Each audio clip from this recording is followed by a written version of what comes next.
It didn't start with suspicions. It didn't start with paranoia or snooping or some sudden urge to read through her texts. It started with something obvious, the kind of thing you'd have to be blind, stupid, or in full denial not to notice. And I wasn't any of those things. We were at a house party in Austin, one of those semi-casual things hosted by her friend Melissa, who always managed to make beer and hummus seem like an event. The place was crowded but not packed, mostly people from her office and a few old friends from her yoga group. I recognized maybe 5 faces if I was being generous. The rest were strangers, the kind who smiled politely and asked what I did for a living while clearly not listening to the answer.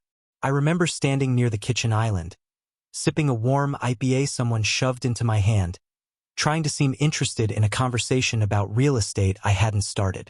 That's when I saw her, across the room, half in the hallway, half in the living room. She was with Cameron. I had heard his name before.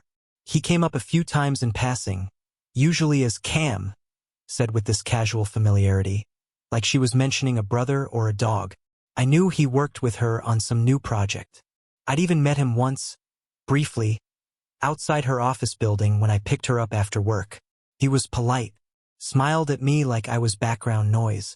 I didn't think much of it at the time, but now, seeing them together, I thought a lot. He was holding a glass of something brown and neat.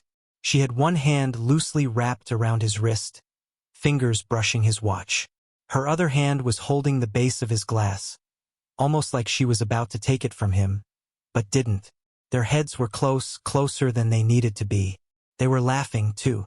Or rather, she was laughing. He was just watching her, smiling like he knew something I didn't. It wasn't even what they were doing. It was the energy. Like they were in their own little bubble, just the two of them. The way people are when they think they're getting away with something or want to be caught. I stood there, not moving, drink in hand, just watching. Not angrily. Not yet. Just watching. Quiet. Still. And then she saw me. I watched the exact moment her eyes met mine. A flicker of recognition, then guilt, then calculation. That's what really got me. She didn't look surprised.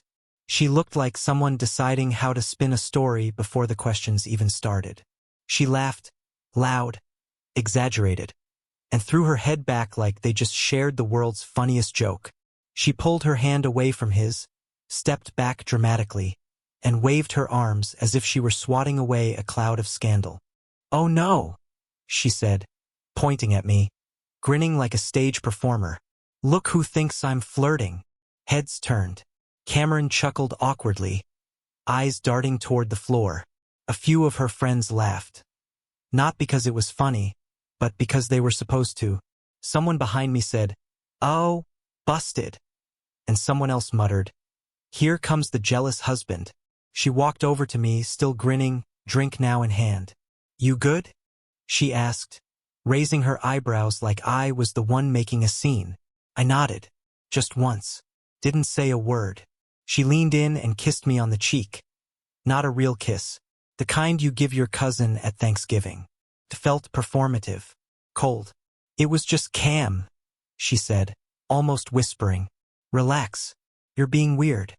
That word stuck in my chest, weird. Like I was the one acting strange. Like I was the problem for noticing what everyone else in the room clearly saw but pretended not to. She turned back to the group with a light laugh and said, "Mark gets protective sometimes." As if that explained it, as if that excused it. They laughed again, softer this time. Like the joke had already passed, but they were being polite. And me? I stood there, still holding the same drink. Still nodding. Still quiet. But something in me fractured. Something I hadn't even realized was holding everything together. She didn't know it then, maybe she still doesn't. But that was the last time I ever stood next to her as her husband. Not officially. Not legally. But spiritually. Emotionally. That night, something final happened. I didn't yell. I didn't storm out. I didn't cause a scene or pull her aside to talk. That wasn't my style. I let her play the crowd. I let her win the room. She could have her applause and her clever one-liners and her little inside jokes with Cameron. But I knew what I saw. I knew what it meant. She thought it was harmless. She thought it was funny. She thought turning me into the insecure one gave her the upper hand. And for a while it did. Because that's what manipulators do. They reframe reality until you're doubting your own instincts. They lean into you too close in front of someone else and then blame your reaction. They flirt and brush it off. They plant seeds and call it nothing. But I wasn't stupid. I wasn't insecure. I was just awake now. That night I watched her carefully. Every laugh that lingered too long. Every time she checked her phone and smiled to herself. Every moment she looked around the room to see if anyone was watching. Like attention was a Dr*G she needed a hit of. And for the first time in years, I saw her not as my wife. Not as the woman I fell in love with. Not even as a person I knew. I saw her as a stranger. A stranger with my last name. A stranger who had been playing a role for longer than I wanted to admit. I didn't sleep that night. We drove home in silence. Her humming along to some song on the radio like nothing had happened. Tapping her nails against the window. When we pulled into the driveway, she reached for my hand. I didn't take it. I said I was tired and went straight to bed. She called it a weird mood. That became her favorite phrase over the next few weeks, weird mood. I wasn't in a weird mood. I was in mourning. Mourning the version of my marriage I thought I had. Mourning the loyalty I assumed was mutual. Mourning the foundation I believed we were standing on. Now realizing it was mostly sand. But she didn't notice. Or maybe she did and just didn't care. She moved on like the moment never happened. Couldn't. I still haven't. Because here's the thing. When someone gives you a warning that loud and that clear, you don't forget it. You can't unsee it. You can't laugh it off. Not when it's the beginning of the end. And that's what it was. A joke, she said. A signal I knew. The start of something I couldn't stop, no matter how much I wanted to believe otherwise. After the party, I didn't confront her. I didn't yell. I didn't accuse. I didn't even bring it up. Instead, I watched. And that's when everything started clicking into place. Not like a sudden crash, but like puzzle pieces I hadn't realized were lying all over the floor. They'd been there for a while, scattered in the background. Out of context, none of them had made sense. But now, under the light of what I saw that night, they started forming a picture I couldn't ignore. The first piece, her phone. Always face down.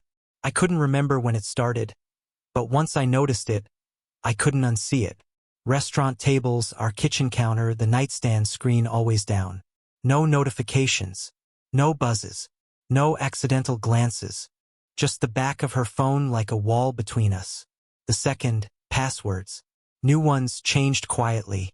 Our shared Netflix account asked me to log in again. So did Spotify. She said they just logged her out.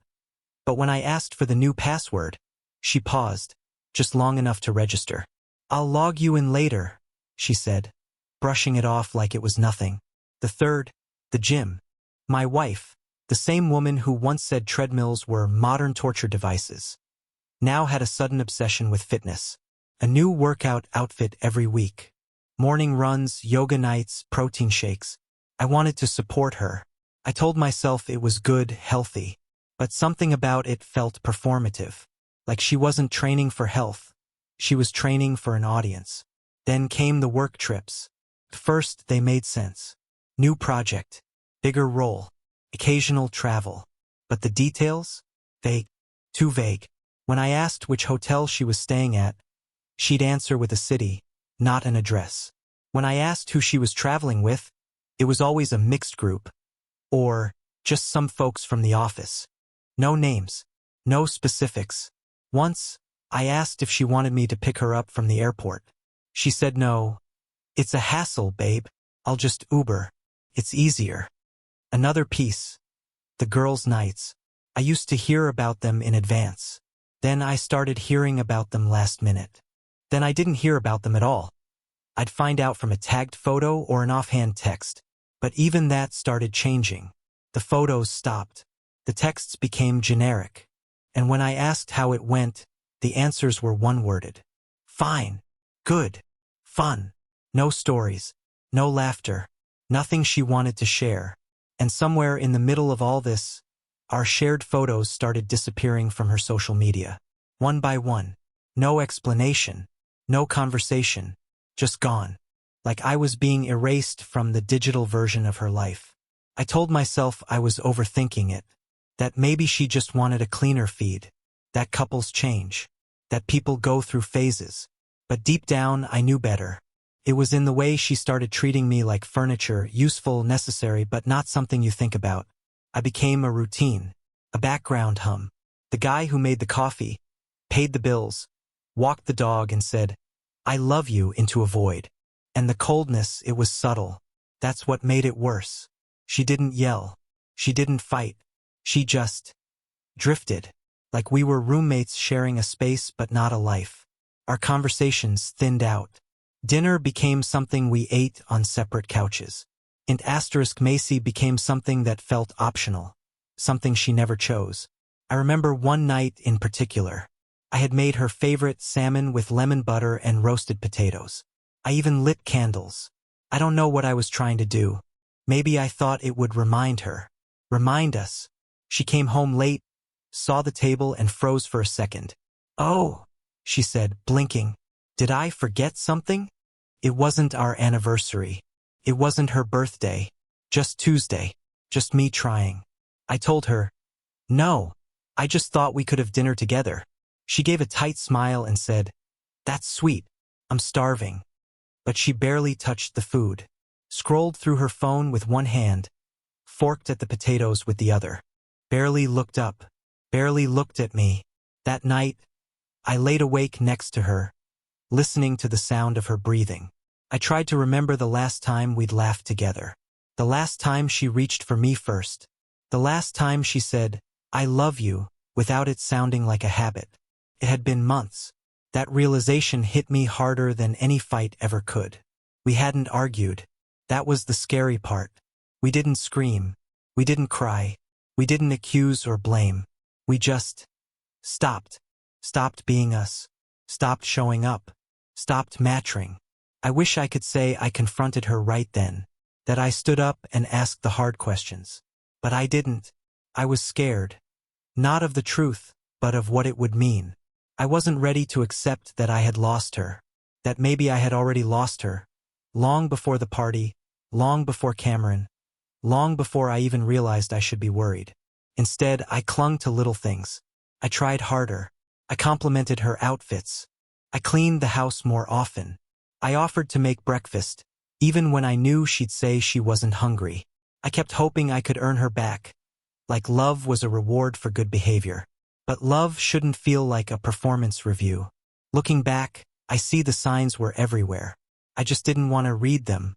I'd convinced myself that if I gave her enough time, enough space, enough patience, she'd find her way back.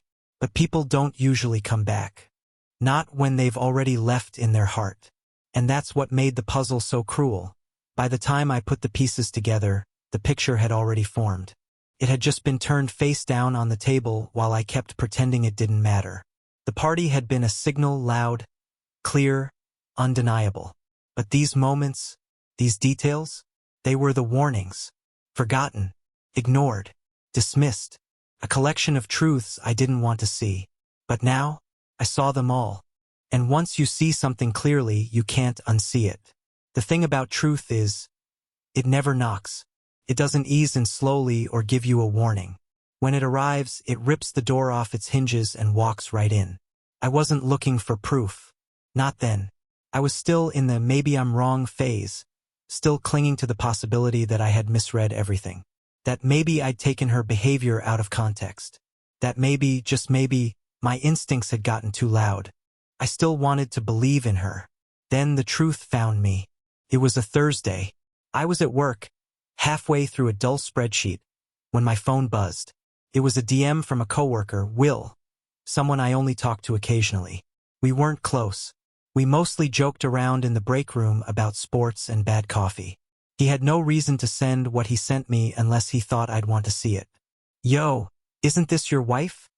The message read. Attached was a screen recording of an Instagram story. It was from some tech event in Dallas, a conference or networking thing. The kind of place she might actually be, considering she'd told me she was out of town for a quick work seminar.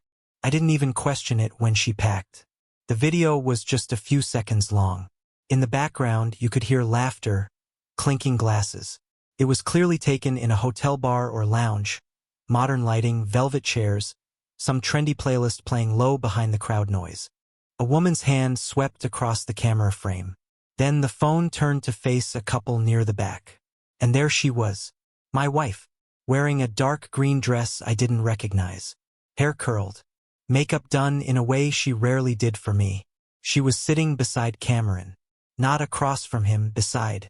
His arm was wrapped around her waist casually, like it belonged there. They were laughing about something, close enough that their heads touched. She leaned in and kissed his cheek, and he turned and kissed her on the mouth. Quick, comfortable, familiar. I didn't blink. I didn't scroll away. I just sat there in that cold, gray office, staring at the screen while the air seemed to drain out of the room. It wasn't a misunderstanding. It wasn't a trick of the angle. It wasn't something I could explain away with context. There was no ambiguity, no illusion left to preserve, no escape hatch. It was her. It was him. And it was deliberate. I watched the clip 3 more times. Not to confirm what I saw, I already knew, but to let the truth settle inside me. I wanted the pain to be sharp, not hidden. I didn't want to rationalize. I didn't want to play games in my head, imagining some version of this that wasn't betrayal. Because it was. It was betrayal in real time. And all the pieces I'd collected. All the vague answers, the coldness, the locked phones and solo trips. They didn't add up to a mystery anymore. They were solved. The picture was complete. I didn't feel anger. Not at first. I didn't rage or break anything or scream into the void. I felt nothing. And in a way, that was worse. Because what do you do when the person you built your life around burns it down without blinking? When the love you believed in just shrugs and sits in someone else's arms like it's always belonged there. I remember staring at the video on loop until my screen dimmed. The battery drained. I didn't even plug it in. I just sat at my desk, arms resting on my knees, staring at the floor tiles like they held some kind of answer. When I finally stood up, I walked out without telling anyone. Left my laptop on. Didn't even grab my jacket. I drove home in silence. No music. No thoughts. Just road noise and numbness. When I got there, the house felt foreign. Every corner, every framed photo, every blanket folded on the couch. It all felt like it belonged to someone else. A different couple. A different life. One that no longer existed. I walked into our bedroom, looked at her side of the closet. Her shoes lined up neatly. Her perfume on the dresser. A photo of us at Lake Travis, smiling, arms around each other like we had the world ahead of us. I stared at that photo a long time. Not because I missed her, but because I wanted to remember what it felt like to be lied to without knowing it. That version of me, the guy in the picture, he believed in her. I didn't anymore. I sat on the bed for maybe an hour, not moving. Just sitting. Just thinking. And not about what she was doing now. Not even about Cameron. I thought about me. About how I got here. About how I let things slip so far without seeing the truth. And then the numbness cracked. Not all at once, but in tiny, sharp fractures. One moment I was just sitting there. The next I was crying. Not sobbing. Not loud. But silent, helpless tears that didn't ask for attention. The kind of crying that doesn't need anyone else in the room. Just you and the wreckage. That night I didn't call her. She didn't text me either. I guess she was busy.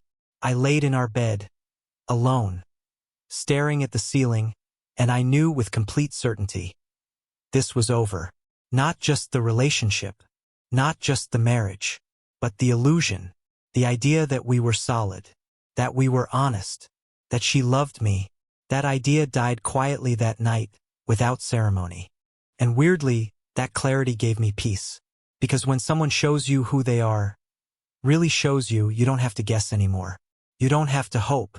You don't have to wait for signs or explanations or apologies.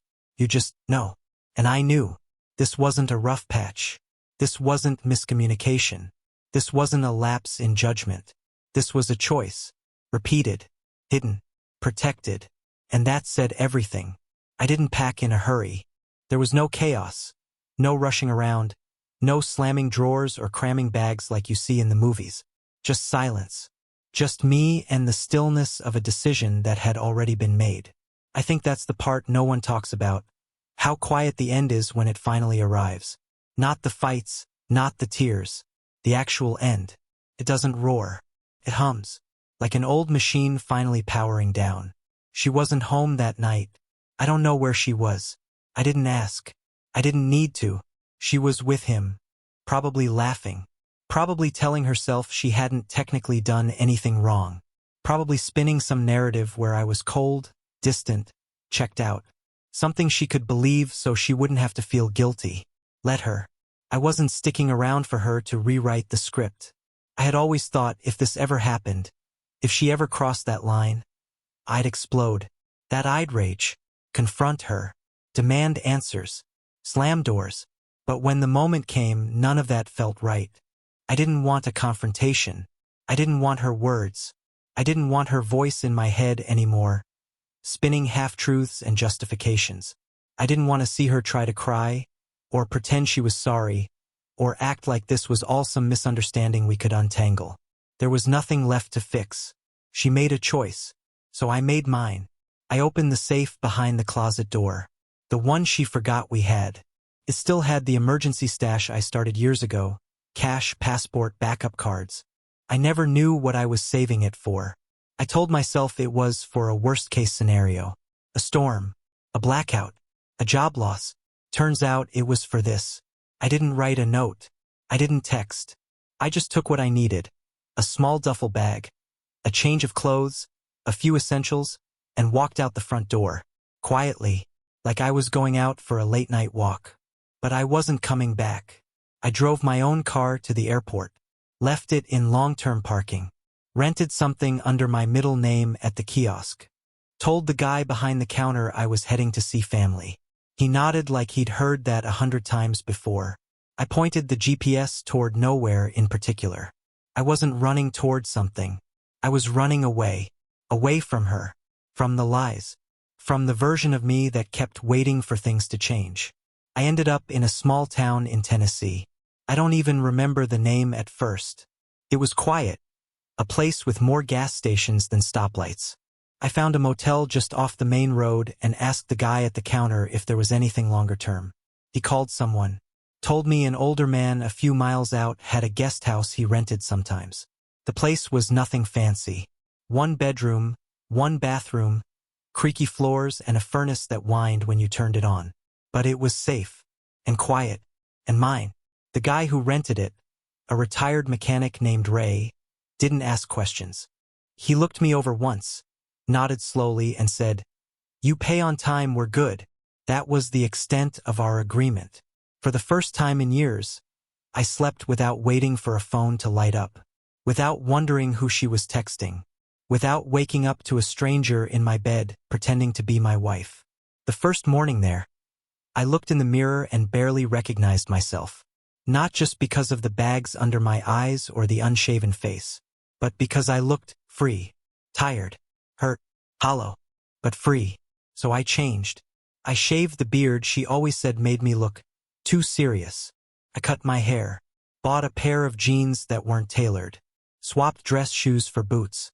I stopped checking social media, deleted apps, turned my phone into a burner and shut down the number she had. No more updates. No more pretending. No more being her mirror. She used to define me. Not with words, with looks, with expectations. I adjusted who I was to keep her happy. Dressed the way she liked. Read the books she said made men seem more aware. Changed my playlists, my food, even my posture. But now, I started eating what I wanted. Listening to the music I grew up on. The stuff she used to roll her eyes at, grunge, blues, southern rock. I sat on the porch at night with a black coffee and no one to perform for. I watched the sky go dark without reaching for a screen. I wrote. Just nonsense, mostly. Scribbled lyrics, thoughts, lines from dreams. I started becoming someone I actually recognized. And not once did I feel the urge to call her. Because what was there to say? You hurt me? She knew. You broke us? She'd already moved on. Why him? The answer wouldn't matter. She chose what she chose. I didn't need a front row seat to her reasons. But that didn't mean she let me go. Not really. A few days after I disappeared, I heard from a mutual friend. A message popped up on my new email. An account no one was supposed to know. "Hey man, just checking in. She's telling people you had some kind of breakdown, that you're unstable, depressed, that you left without saying anything and she's worried." Worried, right? That word hit harder than I expected. Not because it was kind, but because it was strategy. She was already shaping the story, painting herself as the abandoned wife, the victim of my silence, the one left behind. It was smart. I'll give her that. If you can't reach someone, narrate the silence. Make yourself the hero of their absence. But then, something shifted. I got a second message. This one from someone I didn't know. A woman named Rachel. "Hi," it began. "You don't know me, but I'm Cameron's wife." I read that line 3 times. Cameron's wife. Turns out I wasn't the only one who'd been lied to. Rachel had found receipts, **TS, hotel bookings, even voice memos. One in particular hit me in the chest. My wife, telling Cameron that I was emotionally shut down, that I wasn't really present anymore, and that she didn't feel guilty because I'd already left the marriage. That was her angle. Make me disappear before I even walked out the door. Rachel and I talked a few times after that. Not for closure, but clarity. She'd been told similar things. That I was controlling. That she was just a friend. That nothing was happening, but it might one day if things changed. The lies weren't even creative. Just convenient. I forwarded everything to my lawyer. Yes, I had a lawyer. I contacted him from Tennessee the same day I left. A guy I'd spoken to once years ago when I was helping a friend through a custody case. He remembered me, said he'd handle everything. I gave him Rachel's evidence. The **TS, the timelines, the names. When he asked what I wanted to file under, I didn't hesitate. Adultery. Let her fight that. Let her explain to a judge how 2 mouths don't accidentally meet in Dallas hotel bars. Let her wear it. Not for revenge. Not out of bitterness. But because truth deserves a place in the official record. So I let go. Of the pain. Of the pretending. Of her. And I ran. Not to escape, but to save whatever was left of me. She didn't try to find me directly. That surprised me. No phone calls. No emails. No sudden trip to Tennessee to show up outside the guest house with tearful apologies and a suitcase full of regret. Nothing dramatic. No airport scene. No, please just hear me out. Instead, she started working the crowd. I didn't see it at first. I was off the grid by design. No Facebook. No Instagram. New number, new email, new town. No one knew where I was except my lawyer, and even he only had a P.O. box. I wanted silence. And for a while I got it. But truth has this weird gravitational pull. Even when you try to stay away from the wreckage, pieces float your direction. I got the first hint when a mutual friend messaged me. Someone we'd known casually through a couples game night group back in Austin. A woman named Tara. She wasn't close to either of us, but we'd always gotten along. Her message came through my new email, one I hadn't shared with anyone but somehow made its way out. "Hey Mark, I don't want to overstep, but I heard something and thought you should know." I stared at the message for a full minute before clicking it open. "Emily's been telling people you had a breakdown, that you left in the middle of the night with no explanation, that you were emotionally distant for months and she was trying everything to help you, but you wouldn't let her in." She ended the email with, "Just thought you should hear what's being said. If you want to talk, I'm here." I didn't reply. What was I supposed to say? Thanks for confirming she's turning this into her redemption arc? It wasn't personal. It was predictable. Emily didn't like losing, especially not in public, especially not when it made her look bad. So she adjusted the narrative, turned me into the absent, unstable partner, turned our marriage into a tragedy she had to survive. It was smart, calculated. She wasn't chasing me because she didn't need to. She had already recast herself in the role of victim, and in her version, the villain had disappeared without a trace. She probably cried at brunch, talked about how she didn't know where I went. Maybe even threw in that she was worried, concerned, that I wasn't myself toward the end, that I'd always had issues I didn't deal with. Mental health things. I could hear the words even without being there. She was still trying to control the story. And maybe she thought I wouldn't respond. Maybe she thought I was too broken or passive or lost to say anything. But then came the twist. I got another message, this one from someone I'd never heard of. It was short, direct. "Hi Mark, I think we need to talk. I'm Cameron's wife." I read that line over and over. Cameron's wife. Her name was Eliza. I didn't know anything about her until that moment. Hadn't even realized Cameron was married. That detail never came up. Emily had introduced him as a coworker, a colleague, a super smart project manager. She made him sound like a bachelor who lived on takeout and spreadsheets. But no, he was married. Had been for years. Eliza had found my name through some of his emails. She had gone digging after finding a hotel receipt tucked inside a jacket. The charges didn't match the conference he said he attended. She started asking questions. Found photos, messages, voicemails, and in those voicemails, my wife's voice, telling Cameron she couldn't wait to get away, that Mark's not even present anymore, that this was already over and he just hasn't accepted it yet. Eliza sent me everything. **TS. Receipts. The dates matched perfectly with Emily's work trips and girls' nights. One message stood out. My wife, asking Cameron to delete a text she accidentally sent. "Too risky," she wrote. "If he sees it, I'm done." She wasn't wrong. Eliza and I ended up on a call. It wasn't dramatic, just honest. Two people comparing notes, trying to make sense of the timeline. And the more we talked, the more it became clear. We were both casualties of the same story. She told me something I didn't expect.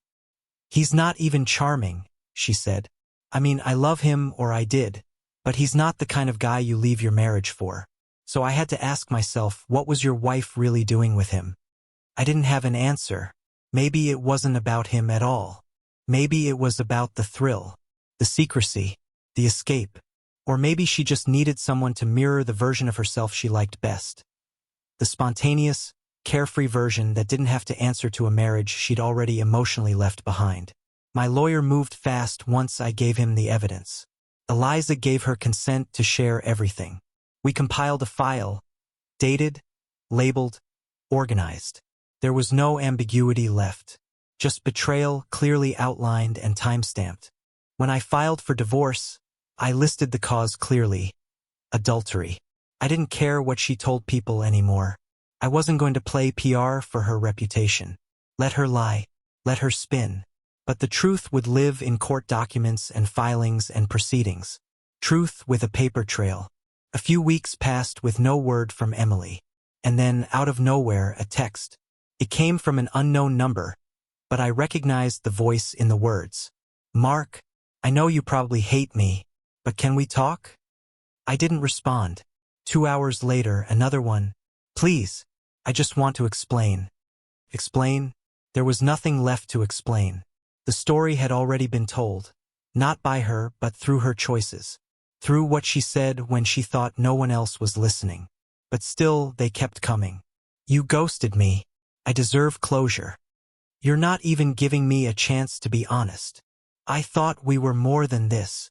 You're not being fair." Fair. That one got me. Fair, after she turned me into a ghost before I ever disappeared. Fair, after we nice silence and distance and then blamed me for leaving. Fair, after turning our friends into her audience and me into the villain. I didn't block the number. I wanted to see what she'd say, how far she'd go. And it didn't take long for the performance to shift. The next messages changed tone.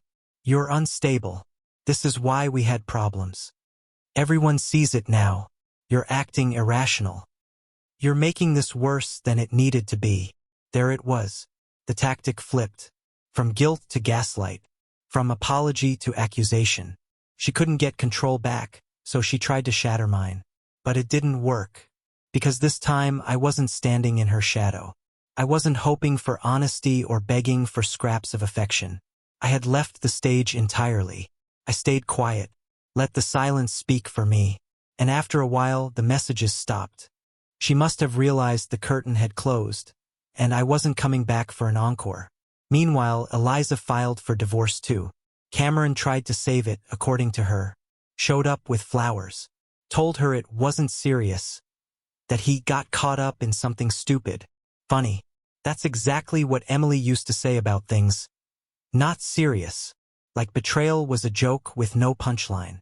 Just something you wave off with enough fake tears and carefully chosen words. But this wasn't just a mistake. It was a pattern. And patterns don't break on their own. You walk away from them, or they swallow you. I chose to walk. The funny thing is, I didn't even feel triumphant. There was no victory lap, no revenge plan, no satisfaction, just space. Space to breathe. Space to be alone without feeling lonely.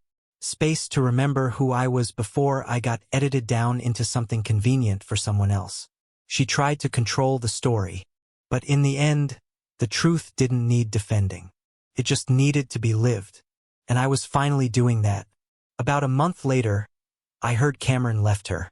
No warning, no goodbye. Just packed up and moved back to Minnesota. She'd quit her job for him. Burned bridges at work.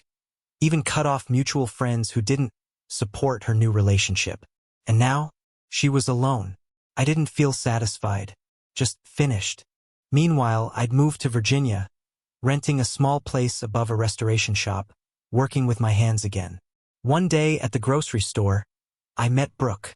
She was calm, confident, nothing like the chaos I left behind. We talked, we laughed, no games, no pretending. Just something simple and real. For the first time in years, I wasn't trying to prove I was enough. I just was. Months later, someone sent me a photo.